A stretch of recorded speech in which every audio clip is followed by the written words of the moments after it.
Hello, everybody. Welcome back to From the Other Sideline. Guys, this is a big one. TCU has had 5 straight weeks of just crazy games and comebacks and difficult environments. But I don't know that any game to this point is going to be circled on the schedule the way that Saturday's competition against Texas Tech is. Not for what's going to happen on the field, even though there is a long history going back to Foxgate of these two teams having weird things happen. But because of everything that's happened off the field between these two programs over the last several months, and I can about guarantee you, maybe only second to Baylor, there's not a team that wants to end TCU's dream season more than Texas Tech, and not a fan base that hopes to be the ones to do it more than the Red Raiders. And so in order to get all of the information that we need to know about the cacti and the ticket sales and Joey Maguire and everything Red Raider football, I turn to one of my absolute favorite Texas Tech fans. And again, that's a very small list, but one of the good ones, Albie Shore, Tortillas and Takes podcast. Albie, how's it going, man? What is up, Melissa? I'm so excited to be on here. You're one of my favorite people, period. So I'm very happy to be on here. And yeah, every year I feel like as Tech fans, we have a villain, like a random villain. Like Texas is everybody's villain. Sure. I feel like every year we just have a random villain. And we find out who that villain is, and we just go into it. And your assistant coach, Coach Cartwright, made TCU the villain of the year, and actually the AD too, Donati too. Both of them made TCU the villain. And we got Tech fans got in beef with TCU last week. We weren't even playing y'all. It was a random, like, I woke up one day, checked Twitter, and we're beefing with TCU. I'm like, all right, that's just how we're feeling, I guess. It's only fitting because, like I said, these two teams have played some insane games and have had just some total chaos go on both sides. I think back to, I think it was 2012 or 2013 when there was a Fox on the field. Of course, there was the TC ran out of fireworks game that we love to remember. And then there was the toe tap game that you love to forget. But then it doesn't just happen in football. Like, this always spans to basketball and baseball too. We had the water throwing, did it or did not happen incident, and all of these things. And so I really feel like, Baylor and TCU are like awkward cousins, and there's so much similarity that we hate each other because we look in the mirror and see each other. And everybody hates Texas, and most people don't like Oklahoma because they've been so hard to beat until this year. But when you look at TCU and Texas Tech, that rivalry to me is one of the most underrated rivalries in the country, which is why I'm so glad that these athletic directors have brought back the Saddle Trophy, because it deserves a badass trophy, and the Saddle Trophy is a badass trophy for sure. Oh, it's a great trophy. It's a fantastic. So if it makes you feel any better, I personally don't like TCU in athletics, right? Because my thing is, what's great about the TCU rivalry is we're both usually at the same level, with the exception of football.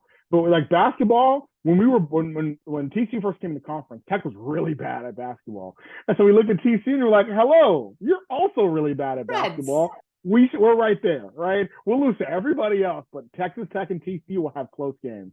And then baseball, right when Tech got really good at baseball, TCU, y'all were kind of cream of the crop. Texas are taking their dip down, and it's like, that's what we got to beat. And so therefore, Texas Tech, TCU, the rivalry in baseball is actually probably the biggest rivalry as far as all the sports between Texas Tech and TCU is totally baseball. Agree. And so, and then even in football, even as good as y'all are, I feel like every year in football, with the exception of last year, we won't talk about last year, but with the exception of last year, it's always, no matter how bad Tech is and how good TCU is, we're going to be right there. The toe tap game pisses me off because I'm like, we weren't even supposed to be in the game, and we're right there giving it to you. Right, I remember the Thursday night game where we had both Baker Mayfield and Davis Webb playing. We're right there giving it to you. We have the triple overtime game. The pre-pod we were talking about the fact we had the number one offense in the country, or top 10 offense in the country, and Pat Mahomes goes into M&G Carter and lays an egg, and somehow we still win in overtime. Right, like those games they're fun, they're exciting. Like I'd love to hate Oklahoma, and it'd be great to hate Oklahoma. It's hard to hate Oklahoma when they just beat you to a pulp every year, with the exception of 2022. Right, and for Tech, unfortunately, Texas has lost to everybody but us.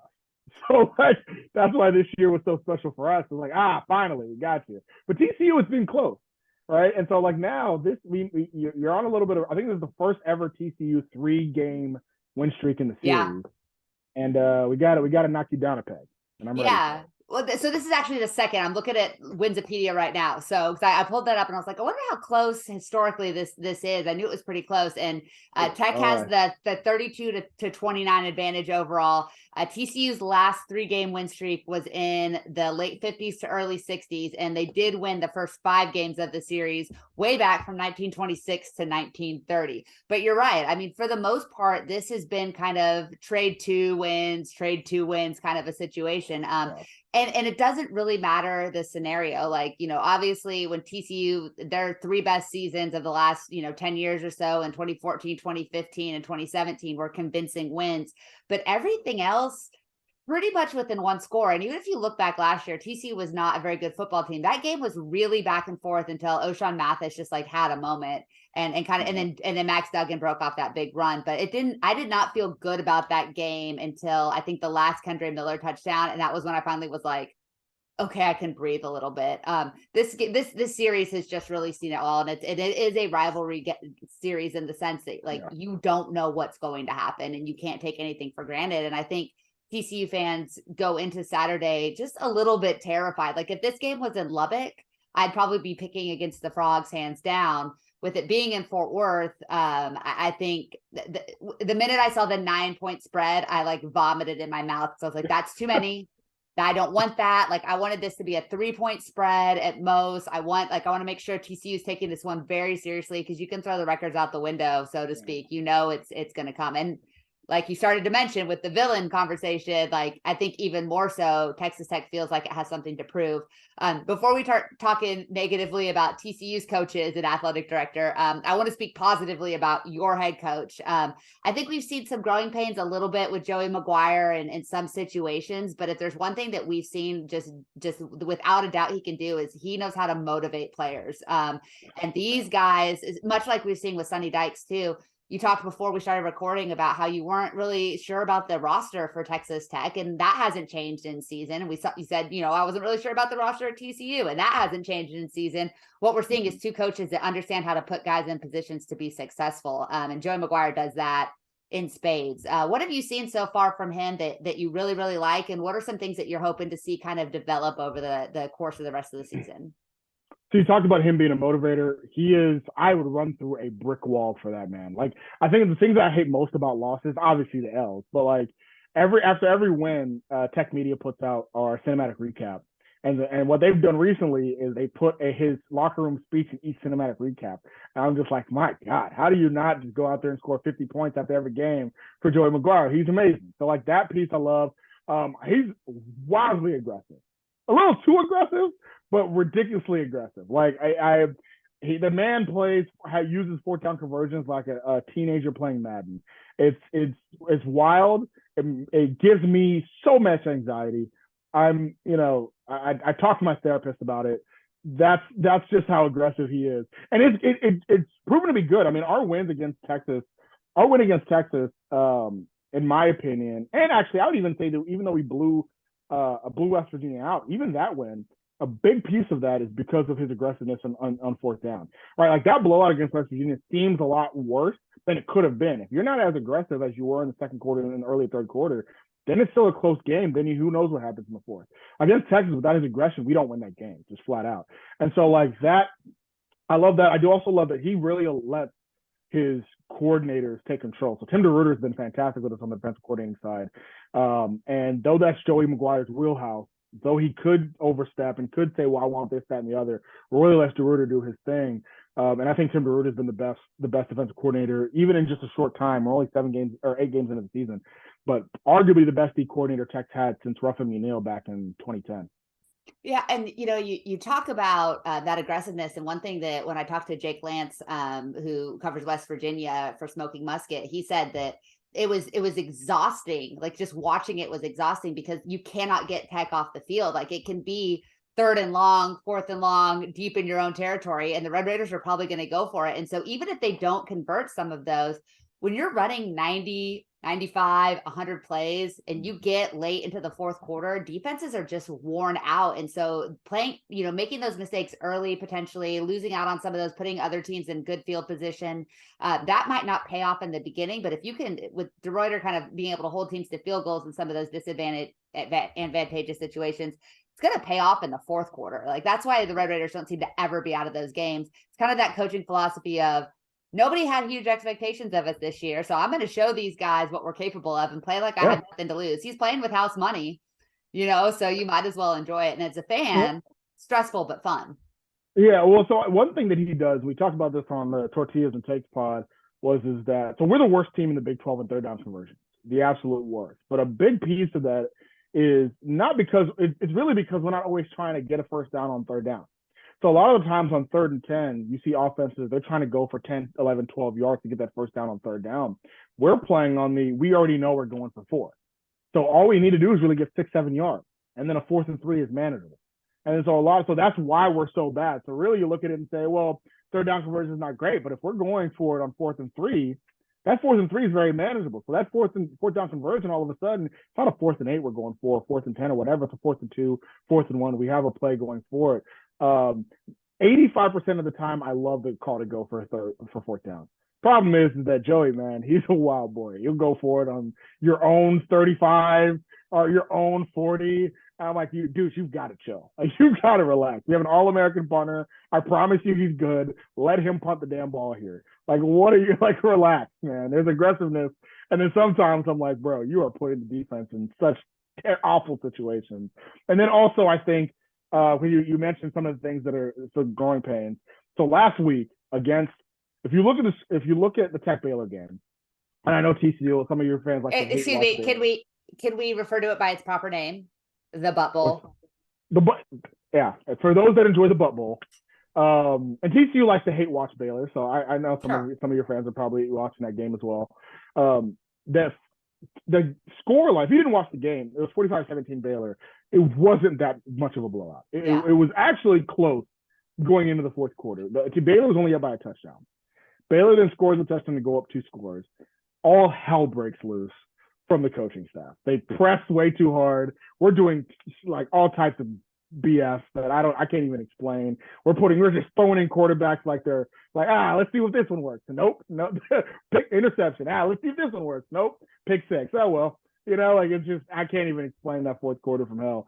And so I do think that the coaching staff is using this year as let's just see what sticks, which I don't mind. True, I really don't mind that philosophy. It's just, again, gives me a lot of anxiety as far as what's going on. But like we were saying, they were using this year to experiment and seeing what sticks while you get better talent coming here in the next year or two.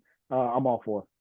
Yeah, and I do want to talk a little bit about, and I know you probably don't, but a little bit about that Baylor game because it did just seem like you said, all hell broke loose. Not only just with the run defense, which had been pretty solid, and then all of a sudden they couldn't stop anybody, and then the quarterback situation. And I do want to talk about Tech's quarterback situation because it has been like almost a comedy of errors unless you're rooting for Texas Tech. You have a guy who has the tools, who looks like a potential pro prospect, and Tyler Shuck. Poor kid can't stay on the field, just can't stay healthy. Yeah. And it's super unfortunate because he really does seem like a great kid. He's a super talented player. So he goes down, you bring in Donovan and like, oh, this kid's dynamic and he's an athlete and he can run, but he can also throw, and the throws that he can make outside of the pocket. Oh man, like Tech's got a quarterback, and he, what he did against Houston at the beginning of the season, super excited about him. And then he gets hurt. Oh, but then again, you have this like highly rated 4-star, young Baird Morton redshirt freshman who comes out and against Oklahoma State in the first half just rips them to absolute shreds and looks anything but like a redshirt freshman. He's come back to earth a little bit as teams have gotten some film on him and different things like that. But then you're trying all of them against Baylor. What do you think the quarterback situation going into TCU is? What guy do you want to see play, and or who do you think should be leading the offense right now? So a joke going around Tech a little bit is, so from the beginning of the year, Joe McGuire has been saying we may see all 3 quarterbacks. It's usually a lie. There's never up to last week we've never seen all 3 quarterbacks. We're still waiting for the Sam Jackson package we've been promised since August, but. Yeah. So like coaches just big liars, huge liars. They're politicians. And so this week he said this may be the time to break out the 3 quarterback package. I said, all right, Joey, you're really wilding now. Like, relax. I think at this point I just think he's trolling. Yeah, I mean the quarterback situation is interesting. All 3 quarterbacks could be the starting quarterback for Texas Tech. They're all really good. You mentioned Tyler Shuck's pro prospects. When he first transferred to Tech from Oregon, he was rated as a first-round quarterback. It was the idea that he'd come to Tech, show how good he is, and then be off in the NFL as a first-round pick in a pretty weak quarterback class. So with Tyler Shuck, him being that NFL prospect type of player, you then go to Donovan Smith, who, like you said, Donovan Smith is very dynamic. He's that guy, but he had some issues when it came to accuracy at times. And also a lot of this was dealing with a troubling O-line. Like the O-line was at times Swiss cheese. And so not only that, but we have a thin O-line to begin with starting in the year. Starting five, decent, but like not a lot of depth on the line itself. And we had injuries to start. So the worst thing about a thin O-line is then getting hit with injuries right off the bat. One of your best O-linemen out for the year. So that hurt for Donovan Smith. It was hard for him to get adjusted. And so though he is dynamic and though he is a winner, like he's a guy that's going to be able to win you games when you need it the most. We had Behren Morton start. He got hurt. Behren Morton comes in against Oklahoma State and lights the world on fire. And there's an argument that I'm not going to go all Texas Ewers here, but there's an argument that if he doesn't hurt his ankle against Oklahoma State, maybe he has the mobility, the flexibility to actually beat them. I don't like making that argument because it's a woulda, coulda, shoulda thing. But that's what some Tech fans were arguing. And so that just kind of tells you just how good he was. It's less about whether we win, but it's more about how good he was the first 2.5 quarters before he gets hurt. Because he was killing them. He was absolutely killing them in that game. And then he gets hurt. And so, but one thing I've noticed is that with Behren Morton, is he's a freshman. At the end of the day, he's 19 years old. He's a freshman. So Oklahoma State, he gets hurt. It's harder for him to adjust. This game against Baylor last week, Baylor's defense was probably the best. A lot of people have kind of talked about Baylor's defense and not as glowingly as last year, but Baylor's defense, was the best defense I think the offense had played all year. That's how good they played against Tech last week. And Behren Morton struggled against that pressure. They brought the house on the whole line. They brought the house on Behren. And so what ended up happening is that Behren was throwing off of his back foot, throwing kind of untimely. And even when he had a clean pocket, he heard footsteps. And so that you're getting that rookie mistake. And I think the coaching staff, to be honest, I don't think they did a great job of handling him in the game, especially in that second half. And there was two drives where we were fantastic in the third quarter, got us back in the game. But with all that being said, but outside of those two drives, it was a kind of a crap show. And so with all that being said, who do I feel confident in going forward? None of them. So not a one. Tyler Shuck is quote unquote healthy, but the pick six that he threw against Baylor kind of shows he's still noodle arming it a little bit. It's still tough to him getting adjusted to his shoulder kind of being his collarbone, his shoulder being back healthy. He's been hurt for 1.5 years now. Donovan Smith, we still have some of the same concerns we had with him. And then Behren Morton's kind of the same thing with that Swiss cheese O-line. So me personally feel like you go with Behren Morton. He's young. He's the future. He's just going to be, if I'm Joey McGuire, he's my guy for the next 3 years. Yeah. And I'm starting it right now. I'm starting the Bear Raid right now, and I don't mess with it. I don't toy with it. And he's who I think will start against TCU this Saturday, but I have no idea what's going on in that man's head. He's an enigma. Did we get an or situation, all three of them at the depth chart? I haven't seen the depth chart yet, but I guarantee you to at least be Morton or Smith. And I'm almost positive it'll be or. I don't trust a word he says. I don't know what's going on in his mind. Joey McGuire he's an interesting case.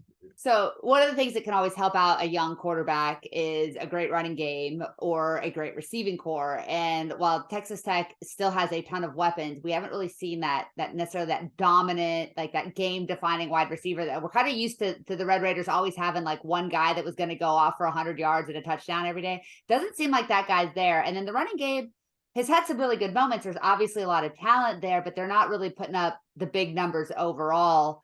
What are kind of your impressions as we get to the 3/4 point of the season or 2/3 point of the season of what Tech is doing offensively outside of just the quarterbacks and the offensive line?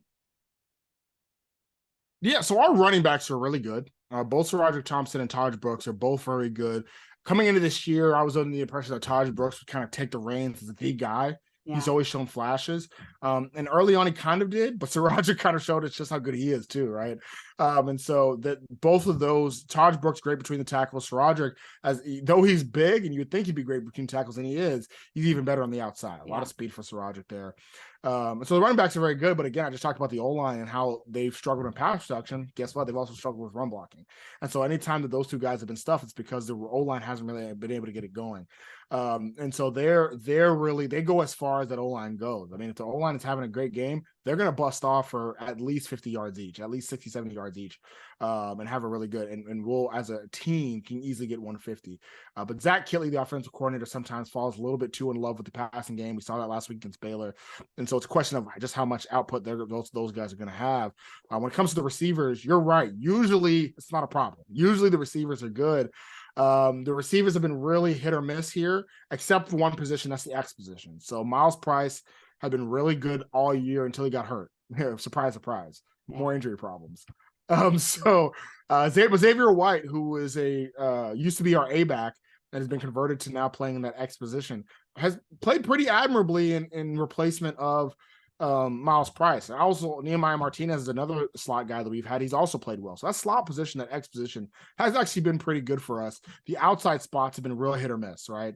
Guys like Loic Fungi and Jerand Bradley and Sparkman, some games they make incredible catches. Trey Cleveland will make an incredible catch one day, and then we don't hear from him the next, right? And so that's, some of it's about on them, because I think our outside guys struggle to get separation, which is not normal for Tech receivers. Usually that's not a problem, but this year I think it has been. Trey Cleveland, we see him because he makes amazing catches, but to make amazing catches, it also means you're making it over somebody who's right there in front of you, right? So that's been a piece of it as well. And so they struggled to really get separation, but with that, though they struggle to really get separation, they're still there, still a Texas Tech offense. They're still able to get the ball in those guys' hands if the O-line can just keep the quarterback upright.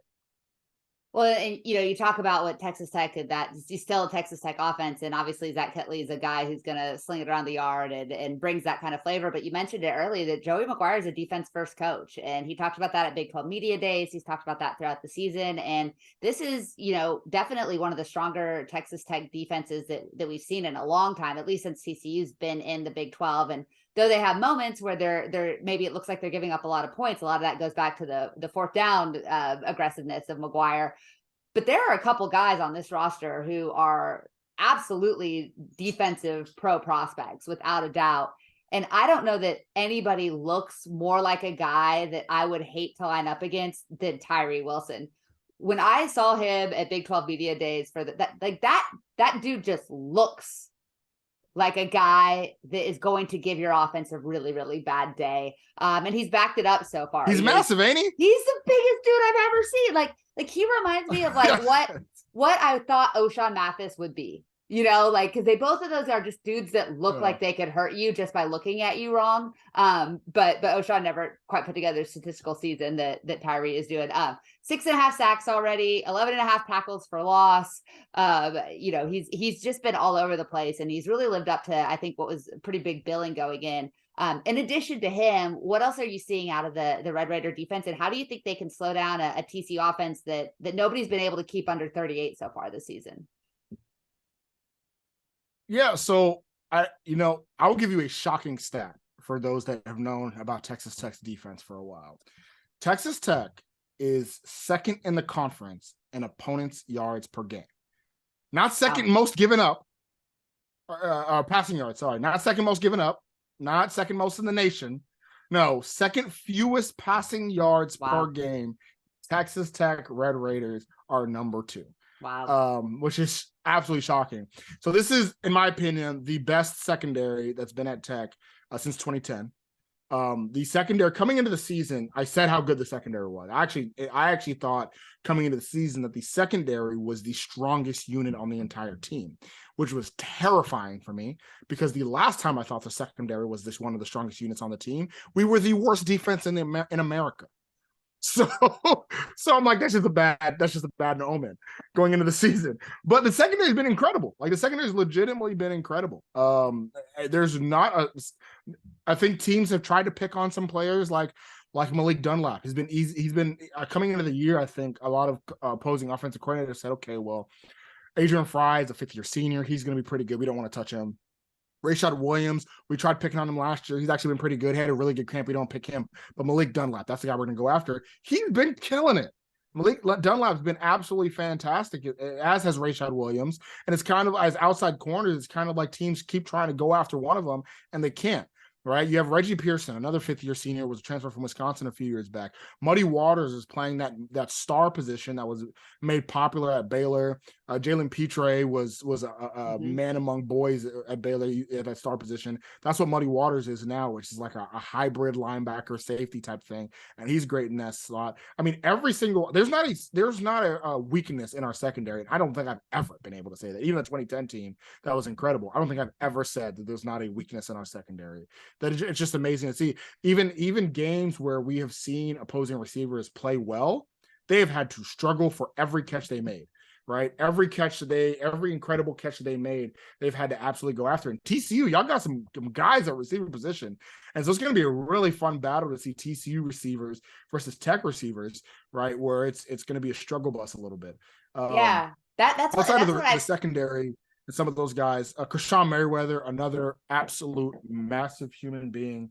That's just he was huge and ginormous, and he somehow got bigger.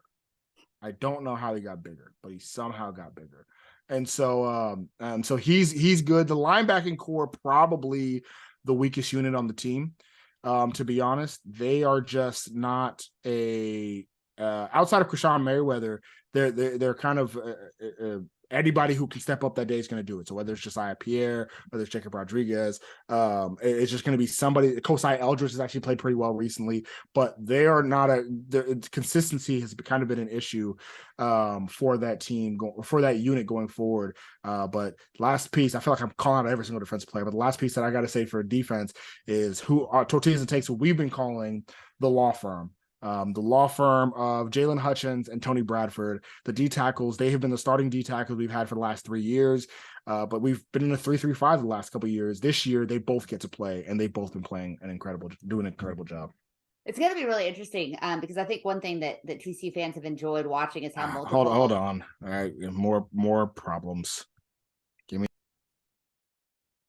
One thing that I think that TCU fans are going to be really excited about is, or that have been excited about, is how multiple this offense has shown to be. I think that the last couple of years, it's been, this is what the game plan is, so this is what we're going to do. But Sonny Dykes and Garrett Riley are more willing to adjust and adapt.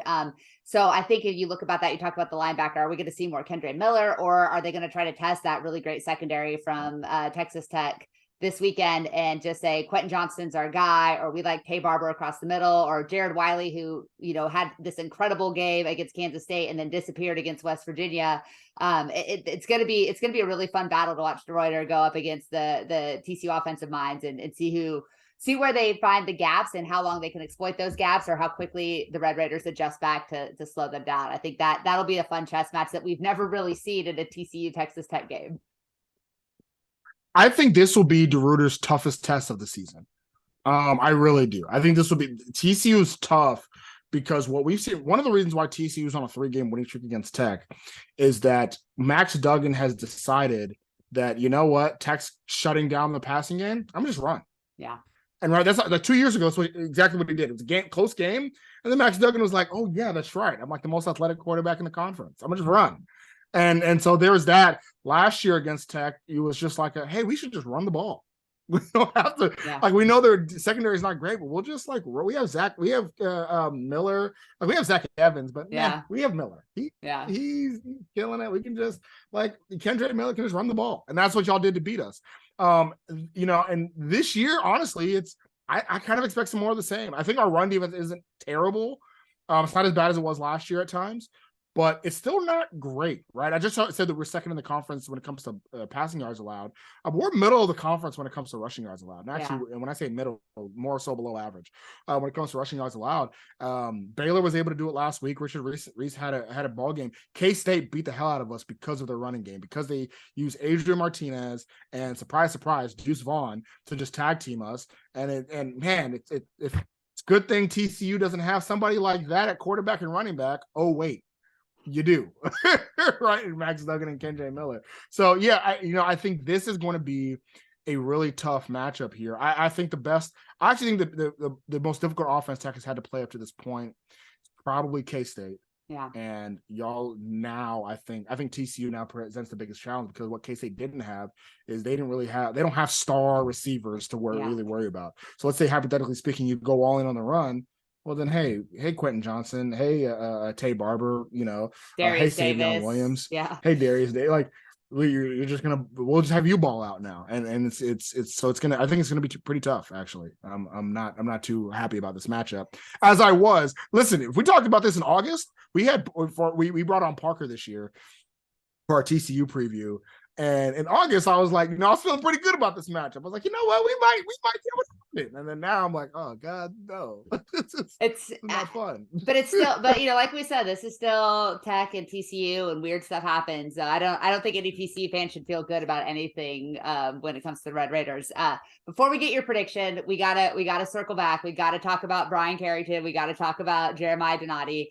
I think, these coaches, like, TCU has not had a coaching staff that was allowed to speak, period, for so long, but then not had coaching staffs that could kind of like were willing to put themselves out there on social media. And I think, when TCU fans saw Carrington, and just to people that weren't paying attention, that lived under a rock this summer, Brian Carrington, Texas Tech has announced a lot of really incredible things, a lot of excitement for the program. And from a perspective of what's good for the Big 12 and good for the new media deal and all that, Tech investing $200 million in stadium upgrades and practice facility upgrades is a great thing.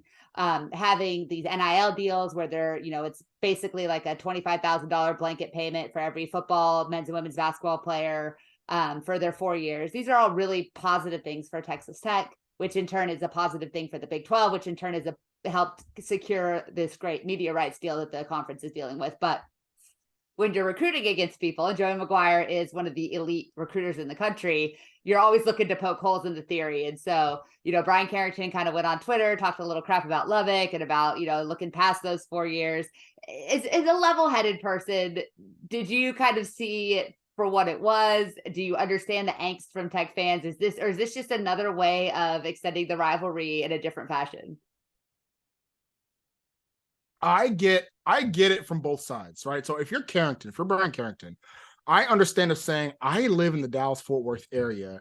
This area is better than Lubbock. So because this area is better than Lubbock, I would rather come to college, and there's a lot of people that are like this. I'd rather go to school in Dallas-Fort Worth or Houston. I'd rather tell my students or the people that I care about to go to school in Dallas-Fort Worth, and that'll be better for you, than going out to Lubbock. And even if you make a little bit more money, right?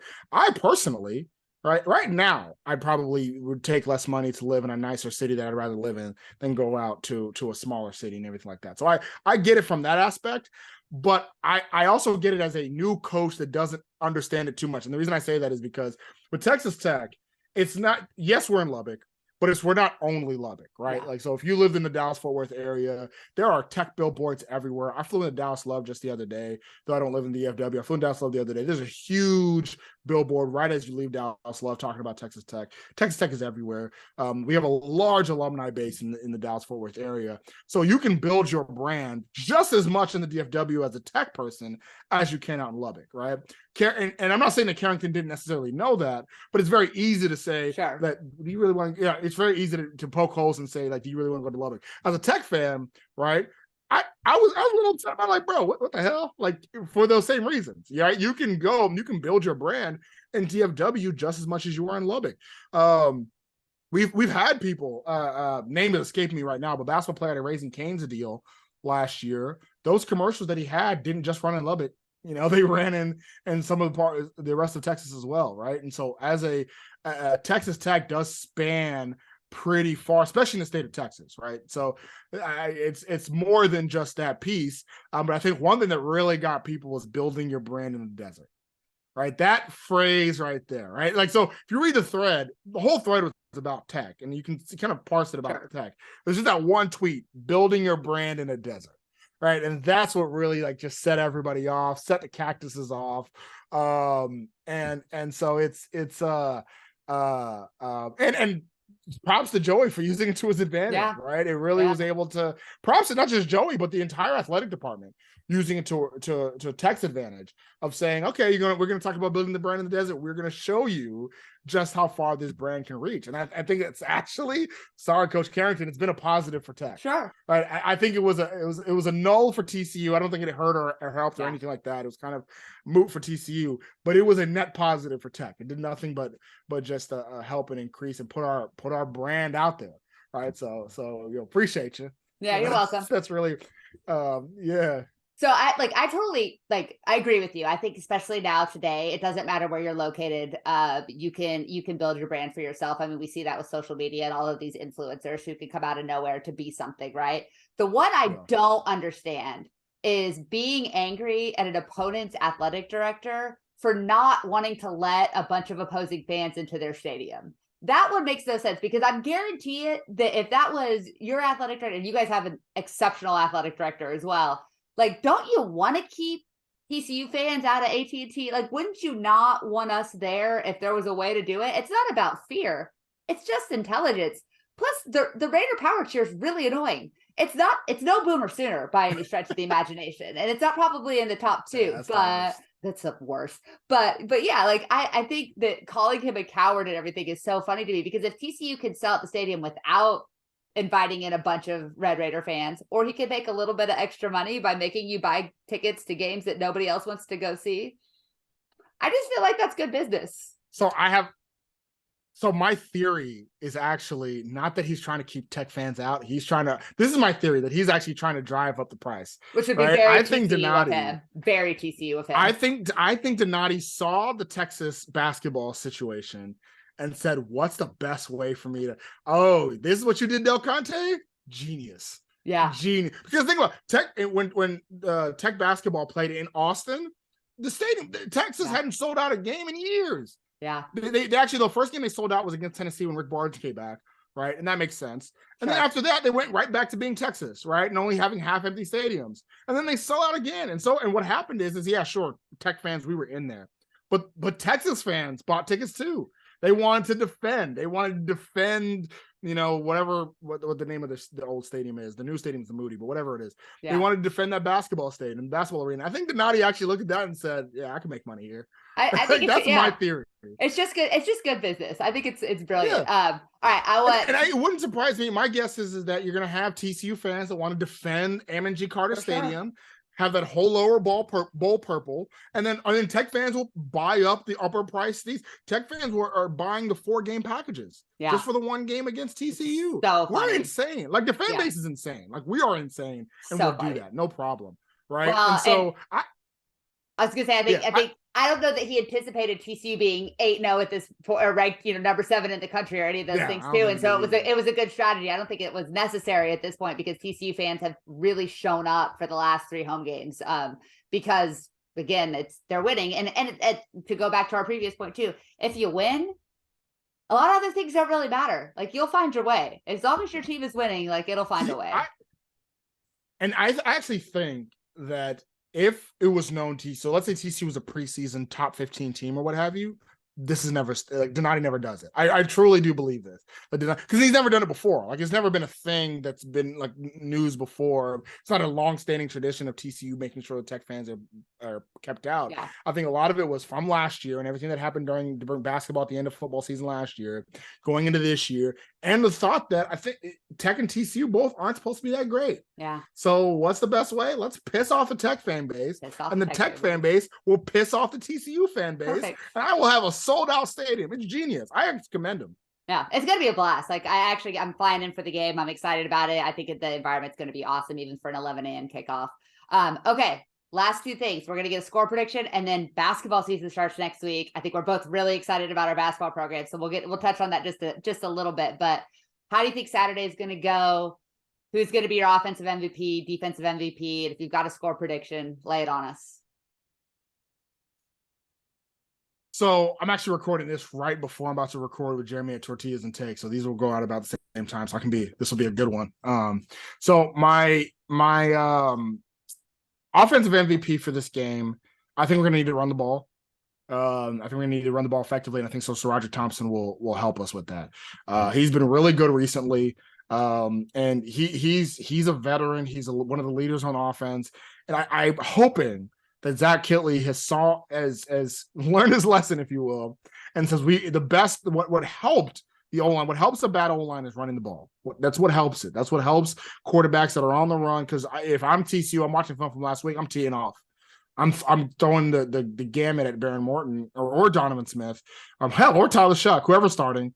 I'm throwing the gauntlet at the quarterback and letting it happen. What's going to hurt that? Draw plays, right? Screens to the running back, letting Roderick Thompson go on the outside. So I think for Tech to have a really good shot at this, I think Roderick Thompson is going to have a big game. Defensive MVP. A running joke we have at the TNT chat is coming in. Joey McGuire is big on turnovers. Take 3. That's what the analytics show that if you have 3 turnovers, you're going to win the games like 99% of the time, right? So take 3. We've only taken 3 one time. Now it's against West Virginia. So we are worse in the conference when it comes to turnover differential, worse in the conference when it comes to turnovers given up. We're near bottom of the conference when it comes to turnovers forced, right? We're just not great at it. And I think we'll need a turnover here. I think we'll need an interception here. Give me Deadron Taylor-Demerson, the guy that I didn't even mention earlier, who's our free safety in the back that got a huge interception against West Virginia, an amazing interception actually, right when West Virginia was trying to score to get the game close into halftime. I think I need the Rabbit to get an interception off of Max Duggan. And so give me him to be the defensive MVP. Even though there's a good chance that if Max Duggan throws that interception, he may just not throw for the rest of the game like he did 2 years ago. So there's always very different philosophies though with these coaching staffs. So that's true. That is true. Yeah. That is very true. Yeah. And so as far as score prediction, so in the beginning of the year, I said Texas Tech would go 4-8, and we talked about this before the season. I thought Texas Tech would go 4-8. I've since adjusted that. We're at 4 wins already. So I don't think Tech will go 4-8. I think it would be a little bit better. Beginning of the year, I also thought TCU would be 4-8. I thought TCU would be really bad this year. I talked about it pre-pod with you. I thought TCU was going to be really bad this year. I thought both teams would be pretty awful. First-year head coaches, usually not good. Usually first-year head coaches, it takes a while for both teams to adjust. I thought both teams would struggle. And I also did not think either roster was that great going into the season. I've been a little bit wrong on Tech. I've been very wrong on TCU. Right. So coming into the season, I was like, Tech's going to win 4 games. One of them's going to be in Lubbock East, baby. We're going to fill in Amon G. Carter Stadium. TCU fans aren't going to care because they've only won 2 or 3 games up to that point. It's going to be great. We're going to be in there loud and proud. Tech victory. Fast forward 3 months. It's now November 2nd as we're recording this podcast. I don't feel nowhere near that confident. I don't feel confident that we'll pack out the stadium. I think TCU fans will do their due diligence to make sure that's more purple than red.